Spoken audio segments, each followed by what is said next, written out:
सुप्रभात बच्चों। आज हम आपकी पाठ्य पुस्तक हिंदी के पाठ 13 का अध्ययन करेंगे, जिसका शीर्षक है ममता। तो चलिए पाठ को पढ़ते हैं और जानते हैं कहानी को। विस्तार पूर्वक पाठ को शुरू करते हैं। पाठ 13 ममता। प्रस्तुत कहानी में किशोरी के धर्म पर अड़िग रहने, अतिथि सत्कार करने तथा लोभ व लालच न करने संबंधी नैतिक मूल्यों पर प्रकाश डाला गया है। वास्तव में दृढ़ निश्चयी व्यक्ति अपने लक्ष्य में सफल होते हैं तथा धर्म और नैतिकता संबंधी कर्तव्यों का पालन करते हैं। तो ये कहानी है किशोरी की, यानी कि युवा अवस्था की एक महिला की, जो कि अपने धर्म पर अड़िग रहती है, मजबूत रहती है अपने धर्म पर, और अतिथि यानी कि मेहमानों को बहुत अच्छे से स्वागत सत्कार करती है और बिल्कुल भी उसके अंदर लोभ और लालच नहीं होता। तो यहाँ पर बहुत ही सुंदर तरीके से नैतिक मूल्यों पर प्रकाश डाला गया है। और ये बात बताइए कि जो अपने दृढ़ निश्चय होते, जो लोग इरादों के पक्के होते हैं ना, उन्हें जीवन में सफलता मिलती है, अपने लक्ष्य को पाने में वे सफल होते हैं। पढ़ते हैं पाठ। पहला भाग है पाठ का। रोहतास दुर्ग के प्रकोष्ठ में बैठी ममता शोण के तीक्ष्ण गंभीर प्रभाव को देख रही थी। ममता विधवा थी, मन में वेदना, मस्तिष्क में आंधी, आंखों में पानी की बरसात लिए वह दुख कंटक की शयन में विकल थी। वह रोहतास दुर्गपति के मंत्री चूड़ामणि की अकेली दुहिता थी, इसलिए किसी चीज का अभाव उसके लिए असंभव था। किंतु वह विधवा थी। हिंदू समाज में एक विधवा संसार का सबसे तुच्छ निराश्रित प्राणी है। अस्तु उसकी विडंबना का अंत कहाँ था। तो ये कहानी है ममता की, जो कि क्या है, रोहतास के दुर्गपति यानी कि जो रोहतास के किले के जो राजा हैं उनके मंत्री की बेटी है। और वह एक कमरे में बैठी हुई शोण के यानी कि समय के बहुत ही गंभीर प्रभाव को देख रही कि इस समय किस प्रकार से व्यतीत हो रहा है, उसके साथ क्या क्या हो रहा है, ये सब देख रही है, सोच रही है। वह विधवा है। विधवा यानी कि उसका पति मर गया है, इसलिए उसके मन में पीड़ा है। मस्तिष्क में लगातार आंधियां चलती रहती हैं। जब इंसान कोई बेचैन होता है तो उसकी यही हालत होती है, पीड़ा, मन में पता नहीं क्या क्या चलता रहेगा। आंखों में पानी की बरसात यानी कि आंखों से लगातार आंसू बह रहे हैं, बहुत बेचैन है। ऐसा लग रहा है कि दुख उसके जीवन में इस तरीके से समा गया है कि जैसे कि कांटों का उसका बिस्तर हो और वो बहुत व्याकुल हो उस पर। जो ममता है वो मंत्री की पुत्री है, इसलिए उसके जीवन में किसी प्रकार का कोई अभाव तो है नहीं, किसी प्रकार की किसी चीज की कमी नहीं है, लेकिन विधवा है। और हिंदू समाज में एक जो विधवा की स्थिति होती है वो सबसे नीची होती है, सबसे नीच दर्जे का जो प्राणी होता है ना, उसके समान होती है, जिसका कोई सहारा ही नहीं होता। इसलिए उसकी परेशानियों का अंत ही नहीं है। चूड़ामणि ने चुपचाप उसके प्रकोष्ठ में प्रवेश किया। शोण के प्रभाव में उसके कलनाद में अपना जीवन भूल जाने में वह बेशुद्ध थी, इसीलिए पिता का अंदर आना वह न जान सकी। चूड़ामणि व्यथित हो उठे। इसने पालिता पुत्री के लिए वे क्या सेवा करें यह निश्चय नहीं कर सकते थे। लौटकर बाहर चले आए।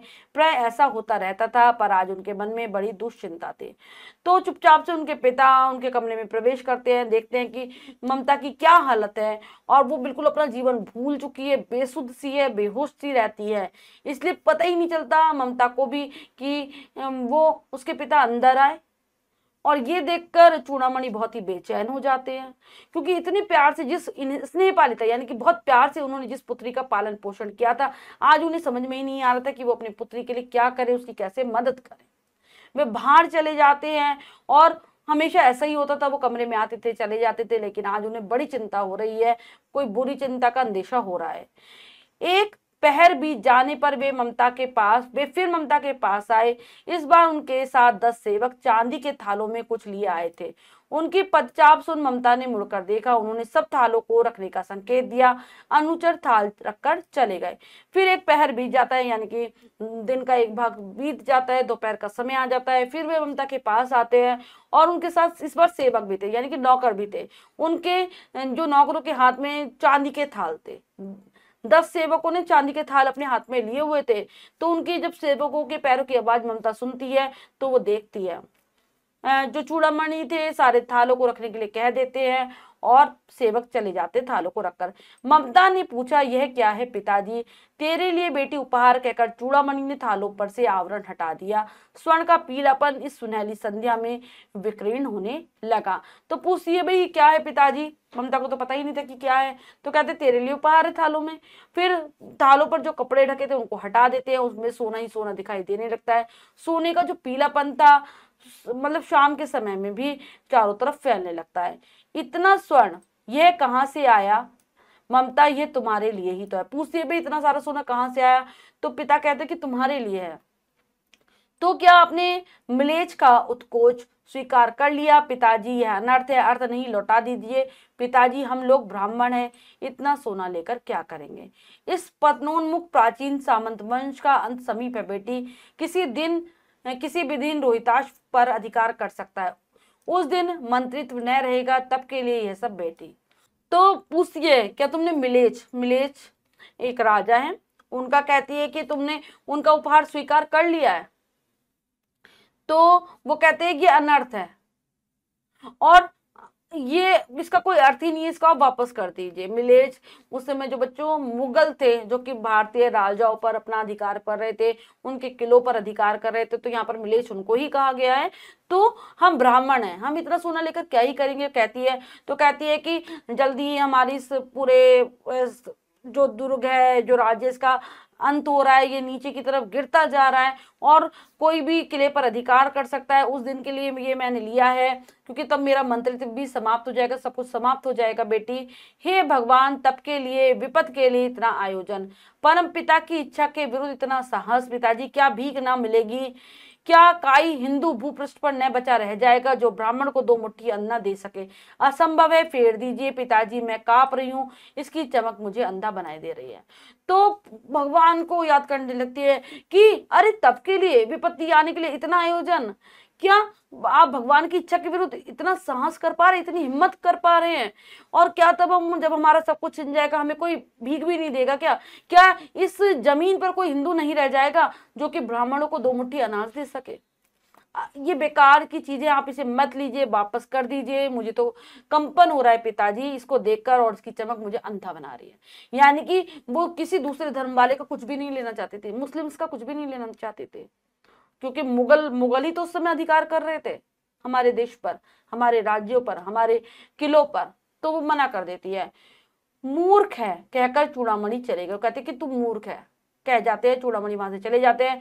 दूसरे दिन जब डोलियों का तांता भीतर आ रहा तो ब्राह्मण मंत्री चूड़ामणि का हृदय धक धक करने लगा। वह स्वयं को रोक न सका। उसने जाकर रोहताश दुर्ग के तोरण पर डोलियों का आवरण खुलवाना चाहा तो पठानों ने कहा यह महिलाओं का अपमान है। बात बढ़ गई, तलवारें खिंच गई, ब्राह्मण मंत्री वहीं मारा गया और राजा रानी कोष सब छली शेरशाह के हाथ लगे। निकल गई ममता, डोली में छुपे बैठे सैनिक दुर्ग भर में फैल गए, पर ममता ना मिले। दूसरे दिन क्या होता है? अगले दिन, क्योंकि ऐसे ही तो सब लोग हमारे देश पर कब्जा करते जा रहे थे लोग, तो डोलियों में बैठ कर आ रहे थे सिपाही, उनके जो मुगल्स थे या फिर जो और भी आक्रमणकारी थे, उनके जो अपने लोगों को भेजते थे ना, सैनिकों को, सिपाहियों को मारने के लिए हिंदुओं को, तो इस पर भेजते थे। तो क्या करते हैं, जो ब्राह्मण मंत्री था उसका हृदय धक धक करने लगता है जोरों से, कि वो अपने आप को रोक नहीं पाता। कहता है कि भाई ये जो कैसी डोलियां आ रही हैं आवरणों में, हम देखना चाहते हैं। लेकिन जो पठान लोग होते हैं वो कहते हैं कि आप हमारी महिलाओं को अपमान कर रहे हो, महिलाओं को देख रहे हो, अपमान कर रहे हो। आपस में लड़ाई झगड़ा बढ़ जाता है, लड़ाई झगड़ा इतना बढ़ जाता है कि सब लोग एक दूसरे पर हमला कर देते हैं। तो जो पिता था चूड़ामणि जो थे वो वहीं पर मारे जाते हैं, और सारे जितना भी धन था राज्य का सब शेरशाह ने आक्रमण करवाया था, ये शेरशाह के हाथ लग जाता है। और फिर जो ममता है वो वहां से भाग जाती है, वहां से निकल जाती है पूरे, क्योंकि दुर्ग पर ही शेरशाह का अधिकार हो गया था। और लेकिन किसी को भी ममता वहां नहीं मिलती। अब अगला भाग है कहानी का। काशी के उत्तर में धर्मचक्र विहार मौर्य और गुप्त सम्राटों की कीर्ति का खंडर था। भग्न चूड़ा तृण गुल्मों से ढके हुए प्राचीर ईंटों के ढेरों में बिखरी भारतीय शिल्प की विभूति ग्रीष्म रजनी की चंद्रिका में स्वयं को शीतल कर रही थी। तो बच्चों जो अगला भाग है वो काशी के उत्तर का भाग है, जहाँ पर धर्म चक्र विहार, यानी कि जहाँ पर बौद्ध धर्म का प्रचार प्रसार था। वहां पर जो गुप्त सम्राटों की जो महल थे, मौर्य सम्राटों के जो महल थे, वो खंडर में बदल गए थे। जो उनके टूटे फूटे भाग थे उन पर तिनके और घासों के ढेर उगाए थे। प्राचीन ईंटों के ढेर में बिखरी भारतीय शिल्प विभूति, ईंटें बिखरी पड़ी थी। उन ईंटों को देखकर हम अनुमान लगा सकते हैं कि प्राचीन काल में हमारी जो शिल्प कला थी किस तरीके की थी। और गर्मी की रात में चारों तरफ चंद्रिका यानी कि चांदनी बिखरी हुई थी। ग्रीष्म यानी कि गर्मी में की रात में चारों तरफ चांदनी बिखर रही थी। जहां पंचवर्गीय भिक्षु गौतम के उपदेश श्रवण करने के लिए मिले थे, उसी स्तूप के भग्नावशेष की मलिन छाया में एक कुटिया का दीपालोक में किशोरी पाठ कर रही है। तो पांच पंचवर्गीय भिक्षु गौतम मतलब भगवान बुद्ध ने वहां पर उपदेश दिए थे, उस जगह पर उस जगह का यह दृश्य है। और उन्हीं स्तूप के भग्नावशेष मतलब स्तूप जो भगवान बुद्ध के जगह जगह स्तूप बनाए गए हैं, उनमें से ही एक टूटी फूटी अवस्था में था, उसकी छाया में ही कुटिया बनी हुई थी, जिसमें दीपक जगमगा रहा था और एक किशोरी पाठ कर रही है, पाठ पढ़ रही है। पाठ रुक गया, एक भयंकर और हताश आकृति दीप के मंद प्रकाश में सामने आ खड़ी हुई। स्त्री उठी, उसने कपाट बंद करना चाहा, परंतु उस व्यक्ति ने कहा, माता मुझे आश्रय चाहिए। तभी अचानक से वो पाठ पढ़ना बंद कर देती है, क्योंकि एक भयंकर सी भयानक सी एक आकृति हताश है, निराश है, वो दीपक के धीमे प्रकाश में उसके सामने आकर खड़ी हो जाती है। वह स्त्री उठकर दरवाजे बंद करना चाहती है, जिससे कि वो आकृति अंदर आने ना पाए, लेकिन वो व्यक्ति एकदम से बोल पड़ता है कि माता मुझे आश्रय चाहिए, मुझे शरण चाहिए। तुम कौन हो? स्त्री ने पूछा। पूछती भी तुम कौन हो? मैं मुगल हूँ, चौसा युद्ध में शेरशाह से विपन्न हो रक्षा चाहता हूँ, इस रात अब आगे जाने में असमर्थ हूँ। बता देते हैं कि मैं मुगल हूँ। चौसा का युद्ध हुआ है जो शेरशाह सूरी और हुमायूं के बीच हुआ था, और मैं उसमें मतलब उस युद्ध के बारे में, चौसा के युद्ध में मैं हार गया हूँ शेरशाह से, और अब मैं रक्षा चाहता हूँ। रात को मैं और आगे जाने नहीं सकता, इसीलिए आप मुझे आश्रय दीजिए। क्या शेरशाह से? किशोरी ने अपना होठ काट लिए। हाँ माता, परंतु तुम भी वैसे ही क्रूर हो। वही अनवरत रक्त की प्यास, वही निष्ठुर प्रतिबिंब तुम्हारे मुख पर भी है। सैनिक, मेरी कुटिया में तुम्हारे लिए स्थान नहीं है। तो कहते कि अच्छा तुम शेरशाह से हार कर आए हो। अपना होठ काट लेती है और फिर कहता है, वो हाँ करता है तो कहती है कि तुम भी तो वैसे ही हो, क्रूर हो, अत्याचारी हो, निर्दयी हो, और तुम्हारे चेहरे पर भी वही मुझे खून की प्यास दिखाई दे रही है। बहुत ही कठोर हृदय वाले हो, तुम्हारे चेहरा ही बता रहा है, और तुम्हारे को मैं अपनी कुटिया में शरण नहीं दे सकती। कहीं और जाकर दूसरा आश्रय खोज लो, यहां से तुम चले जाओ और कहीं और जाकर शरण लो। गला सूख रहा है, साथी छूट गए हैं, अश्व गिर पड़ा है, काफी थका हुआ हूं मैं। इतना कहते कहते वह व्यक्ति धम से वहीं बैठ गया और ब्रह्मांड उसके सामने घूमने लगा।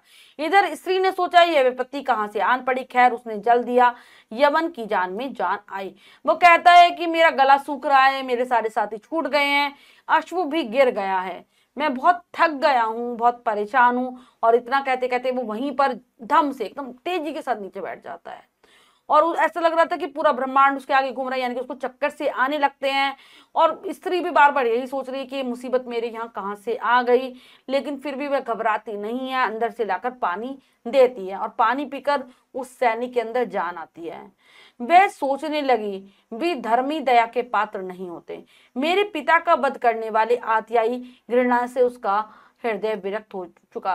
तो सोचने लगती है कि जो दूसरे धर्म वाले हैं उन पर दया हमें नहीं करनी चाहिए। मेरे पिता का वध भी तो इन लोगों ने ही किया है, अत्याचारी हैं, और उसका हृदय में नफरत उत्पन्न होने लगती है। ममता उधर विचार कर रही थी, मैं ब्राह्मण हूं, मुझे तो अपने धर्म अतिथि देव की उपासना का पालन करना चाहिए, परंतु यहाँ नहीं, सभी विधर्मी दया के पात्र नहीं होते, परंतु यह दया तो नहीं कर्तव्य है तब। वो बार बार उसके मन में मतलब यही विचारों की उथल पुथल चल रही है ममता के मन में कि मैं ब्राह्मण हूं, तो मेरा हमारा धर्म तो यही सिखाता है कि हमें अतिथि को का सम्मान करना चाहिए, उनकी सेवा करनी चाहिए, और लेकिन ये तो दूसरे धर्म वाला है और दूसरे धर्म वाले पर तो हमें दया करनी नहीं चाहिए, ये सोचती है। लेकिन फिर उसके मन में आता है कि ये तो दया तो नहीं है, ये तो कर्तव्य है, हमारा कर्तव्य समझ के इसका पालन करना चाहिए। मुगल अपनी तलवार टेक कर उठ खड़ा हुआ। स्त्री ने कहा, क्या भरोसा कि तुम भी छल करो। तो वो जो मुगल था वो अपनी तलवार जमीन पर टेकता है, खड़ा हो जाता है। तो वो कहती है कि क्या तुम्हारा मैं कैसे भरोसा करूं, हो सकता है तुम भी धोखा दो। छल नहीं, तब नहीं माता, मैं जाता हूं, तैमूर का वंशधर किसी स्त्री से छल करेगा, जाता हूं, भाग्य का खेल है। तो कहते नहीं, मैं धोखा नहीं दूंगा, मैं यहाँ से चला जाता हूँ, मैं तैमूर का वंशज हूँ और मैं किसी स्त्री को धोखा दूंगा, नहीं, ऐसा नहीं होगा, ये तो किस्मत का खेल है। ममता ने मन में सोचा, यहाँ कौन दुर्ग है, यहाँ यही झोपड़ी है, जो चाहे ले ले, मुझे अपना कर्तव्य पालन करना चाहिए। वह बाहर चली आई और मुगल से बोली, भीतर जाओ, थके भयभीत पथिक, तुम चाहे कोई भी हो, मैं तुम्हें आश्रय देती हूँ। मैं ब्राह्मण कुमारी हूँ, सभी अपना धर्म छोड़ दे तो क्या मैं भी छोड़ दूं। मुगल ने चंद्रमा के मंद प्रकाश में वह ममतामयी मुखमंडल देखा। उसने मन ही मन उसे नमन किया। ममता पास ही टूटी दीवारों की ओट में चली गई। भीतर थके पथिक ने विश्राम किया। तो सोचने लगती है अपने मन में कि मेरे पास कौन सा किला है या बहुत सारा धन खजाना है, झोपड़ी ही तो है, जो लेगा ले लेगा, मुझे तो अपने कर्तव्य का पालन करना है। बाहर आ जाती है, उससे कहती है कि तुम भयभीत हो, डरे हुए हो, पथिक यानी कि राहगीर, तुम अंदर जाकर आराम करो। तुम कोई भी हो, मैं तुम्हें अपनी शरण देती हूँ। मैं ब्राह्मण कुमारी हूँ, इसलिए मैं अपना धर्म नहीं छोड़ सकती। अगर सभी अपना धर्म छोड़ देंगे तो धर्म कैसे ही चलेगा। और मुगल ने चंद्रमा के प्रकाश में उस स्त्री का चेहरा देखा। चेहरे पर ममता का भाव था। मन ही मन में उसे नमन करता है। ममता वहां से टूटी दीवारों में चली जाती है और भीतर वह पथिक आराम करता है। प्रभात में खंडर की संधि से ममता ने देखा कि सैकड़ों अश्वारोही उस क्षेत्र में घूम रहे हैं। वे अपनी मूर्खता पर अपने को कोसने लगी। तभी उस झोपड़ी से निकलकर उस पथिक ने कहा, मिर्जा मैं यहाँ हूँ। तभी सुबह के समय देखती है, खंडरों में से ममता देख रही होती है कि बहुत सारे, सैकड़ों की संख्या में, सैकड़ों यानी कि 100 से ऊपर अश्वारोही घोड़े पर जो सवार होते, घुड़सवार वहां पर घूम रहे हैं। उसे लगता है कि यहाँ पर भी हमला हो गया अपनी मूर्खता पर। वह अपने आप को कहने लगती है कि मैंने गलत ही इसकी मदद कर दी। तभी झोपड़ी से वही राहगीर निकल कर आता है, कहता है कि मिर्जा मैं यहाँ हूँ। यह सुनते ही प्रसन्न हो सभी यवन उल्लासपूर्ण वातावरण में खो गए। यह देख वह स्त्री अधिक भयभीत हो उठी। पथिक ने पूछा, वह स्त्री कहाँ है, उसे खोज निकालो। ममता छिपने के लिए और अधिक सचेष्ट हुई। वह मृगदाव में चली गई। दिन भर उसमें से न निकली। संध्या को जब उन लोगों के जाने का उपक्रम हुआ तो ममता ने सुना पथिक घोड़े पर सवार होते हुए कह रहा था, मिर्जा उस स्त्री को मैं कुछ न दे सका, उसका घर बनवा देना, क्योंकि मैंने विपत्ति के दौरान उसके यहाँ विश्राम किया था। यह स्थान भूलना मत, कहते हुए वह चला गया। फिर सब खुश हो जाते हैं उसको देखकर और अपने ही आपस में बातचीत करने लगते हैं। ममता बहुत ज्यादा भयभीत हो जाती है, घबरा जाती है जब वो सुनती है कि वह स्त्री कहाँ है, उसे खोजो। वो छिपने का रास्ता ढूंढती है। मृगदाव यानी कि जो हिरणों की जो गुफा होती है, हिरण जहाँ छुपते हैं वहां चली जाती है और शाम तक वहां से निकलती नहीं है। शाम को जब वो सब लोग जाने लगते हैं तो ममता सुनती है कि वही पथिक, वही रागीर कह रहा है कि मिर्जा उस स्त्री को मैंने यहाँ विश्राम किया था, मैं उसको बदले में कुछ भी नहीं दे पाया, उसके लिए तुम घर बनवा देना, क्योंकि मुसीबत में उसने मुझे सहारा दिया था, ये जगह भूलना मत। और वह चला जाता है। अब अगला भाग है कहानी का। चौसा के मुगल पठान युद्ध को बहुत दिन बीत गए। ममता अब 70 वर्ष की वृद्धा हो चुकी थी। आकर वह अपनी झोपड़ी में एक दिन पड़ी थी। शीतकाल का प्रभाव था। उसका जीर्ण कंकाल खांसी से गूंज रहा था। ममता की सेवा के लिए गांव की 2-3 स्त्रियां उसे घेर कर बैठी थी, क्योंकि वह आजीवन सबके सुख दुख की सहभागिनी रही थी। चौसा का जो मुगल और पठानों का युद्ध हुआ था, काफी समय बीत जाता है। ममता की अब आयु 70 साल की हो गई है। वो अपनी झोपड़ी में ही पड़ी हुई है। ठंड काफी ज्यादा थी और उसका जो जीर्ण यानी कि कमजोर जो शरीर था, कंकाल खांसी से गूंज रहा था, जो बहुत भयंकर जो खांसी हो जाती है वो गूंज रहा था उससे। और उसकी सेवा के लिए 2-3 स्त्रियां उसे चारों तरफ से घेर कर बैठी हुई थी, क्योंकि आजीवन उसने सभी के सुख दुख में उनका साथ दिया था। ममता ने जल पीना चाहा। एक स्त्री ने सीपी से जल पिलाया। सहसा एक अश्वारोही उस झोपड़ी के द्वार पर दिखाई दिया। वह अपनी धुन में अपने आप से कहने लगा, मिर्जा ने जो नक्शा बना कर दिया है वह तो इसी जगह का लगता है, मगर अब तक तो वह बुढ़िया मर चुकी होगी। अब किससे पूछूं। एक दिन शहंशाह हुमायूं किस छप्पर के नीचे आकर बैठे थे। वह घटना भी 47 वर्ष पहले की थी। तो ममता पानी की इच्छा करती है, इनकी पानी पीना चाहती है।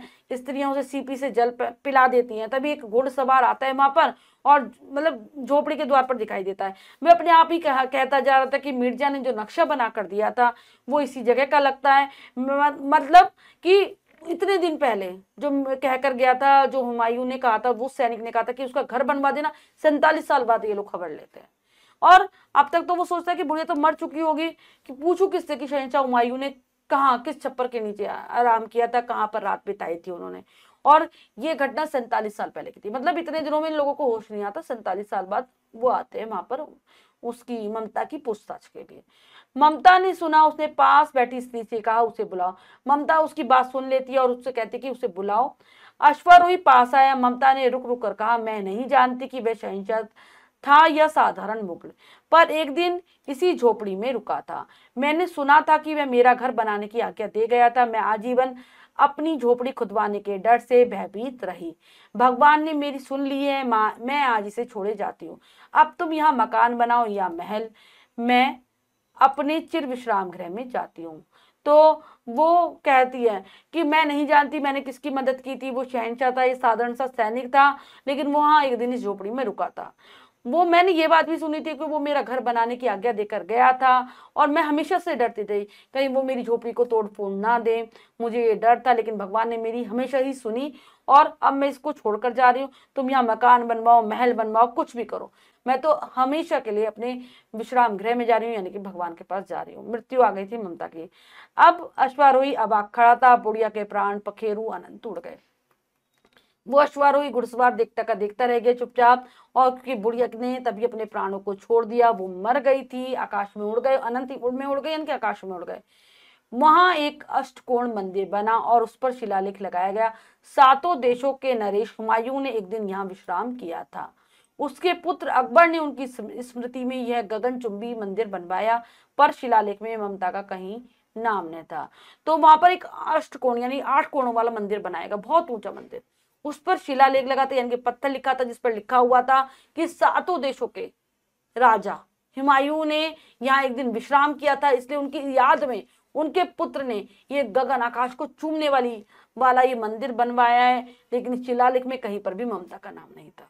पाठ लिखा है जयशंकर प्रसाद जी ने। बच्चों, पाठ हमें क्या शिक्षा दे रहा है? हमें अपना धर्म नहीं छोड़ना चाहिए, मतलब कैसी भी परिस्थिति हो हमें अपना धर्म नहीं छोड़ना चाहिए, हमें अपने धर्म का पालन करना चाहिए।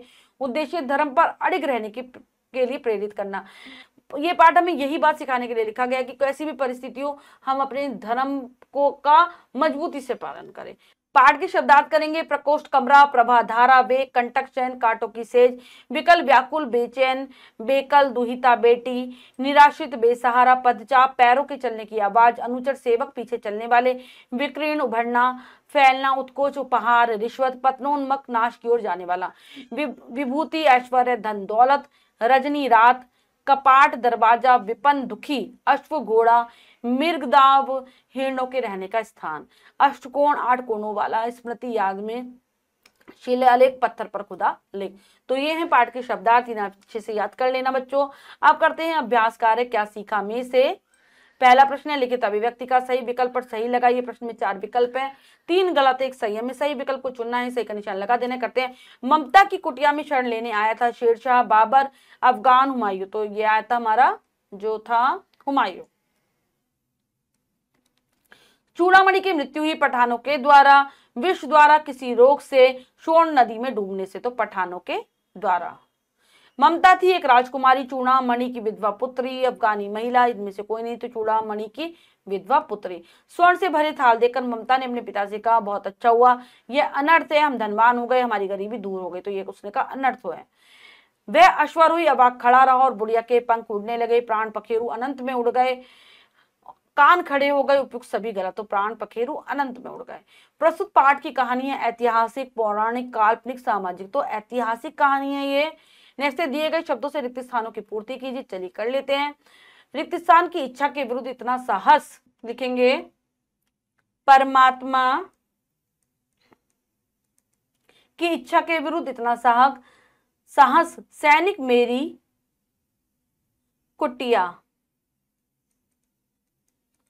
कुटिया में तुम्हारे लिए स्थान नहीं है।